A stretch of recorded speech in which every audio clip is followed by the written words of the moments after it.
संत मार्कुस के अनुसार सुसमाचार अध्याय 5। वे समुद्र के उस पार गिरासेनियों के प्रदेश पहुंचे। ईसा ज्यों ही नाव से उतरे, एक अबदूतग्रस्त मनुष्य मकबरों से निकलकर उनके पास आया। वो मकबरों में रहा करता था। अब कोई उसे जंजीर से भी नहीं बांध पाता था, क्योंकि वो बारंबार बेड़ियों और जंजीरों से बांधा गया था। किंतु उसने जंजीरों को तोड़ डाला और बेड़ियों को टुकड़े टुकड़े कर दिया था। उसे कोई भी वश में नहीं रख पाता था। वो दिन रात निरंतर मकबरों में और पहाड़ों पर चिल्लाता और पत्थरों से अपने को घायल करता था। वो ईसा को दूर से देखकर दौड़ता हुआ आया और उन्हें दंडवत कर ऊंचे स्वर से चिल्लाया, ईसा, सर्वोच्च ईश्वर के पुत्र, मुझसे आपको क्या? ईश्वर के नाम पर प्रार्थना है, मुझे ना सताइए। क्योंकि ईसा उससे कह रहे थे, अशुद्ध आत्मा इस मनुष्य से निकल जा। ईसा ने उससे पूछा, तेरा नाम क्या है? उसने उत्तर दिया, मेरा नाम सेना है, क्योंकि हम बहुत हैं। और वो ईसा से बहुत अनुनय विनय करता रहा कि हमें इस प्रदेश से नहीं निकालिए। वहां पहाड़ी पर सुअरों का एक बड़ा झुंड चर रहा था। अबदूतों ने ये कहते हुए ईसा से प्रार्थना की, हमें सुअरों में भेज दीजिए, हमें उनमें घुसने दीजिए। ईसा ने अनुमति दे दी।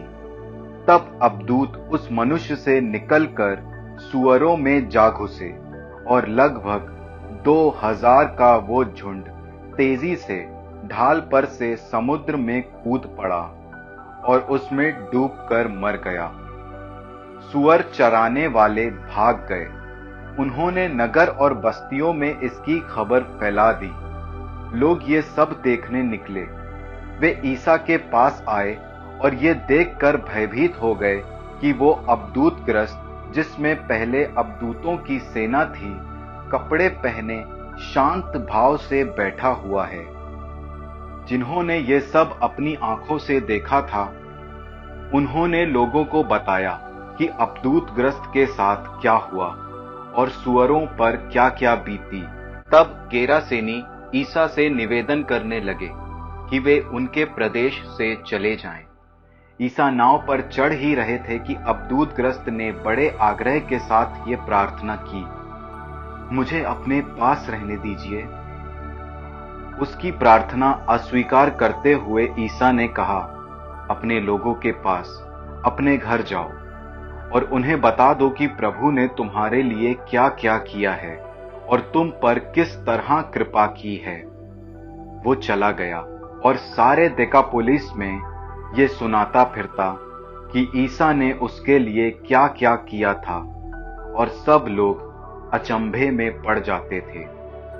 जब ईसा नाव से उस पार पहुंचे तो समुद्र के तट पर उनके पास एक विशाल जन समूह एकत्र हो गया। उस समय सभागृह का जैरुस नामक एक अधिकारी आया। ईसा को देखकर वो उनके चरणों पर गिर पड़ा और ये कहते हुए अनुनय विनय करता रहा, मेरी बेटी मरने पर है, आइए और उस पर हाथ रखिए, जिससे वो अच्छी हो जाए और जीवित रह सके। ईसा उसके साथ चले।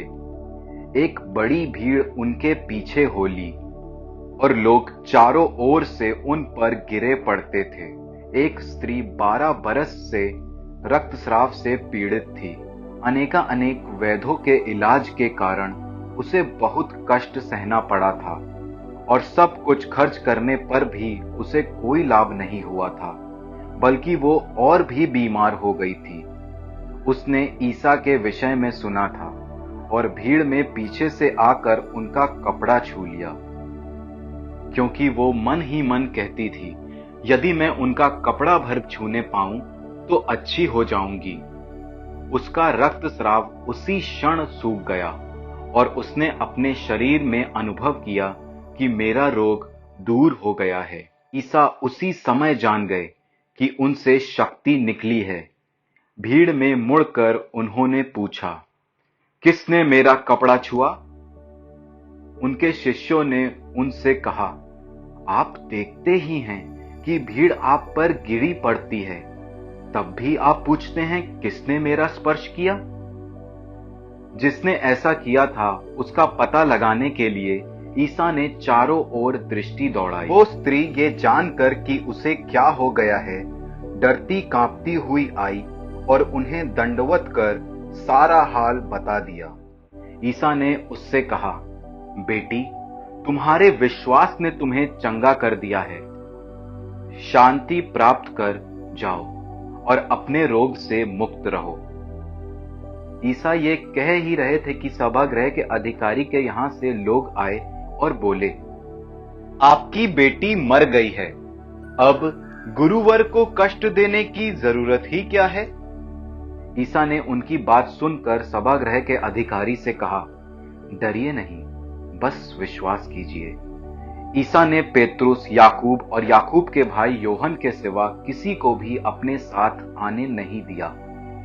जब वे सभागृह के अधिकारी के यहां पहुंचे तो ईसा ने देखा कि कोलाहल मचा हुआ है और लोग विलाप कर रहे हैं। उन्होंने भीतर जाकर लोगों से कहा, ये कोलाहल, ये विलाप क्यों? लड़की मरी नहीं, सो रही है। इस पर वे उनकी हंसी उड़ाते रहे।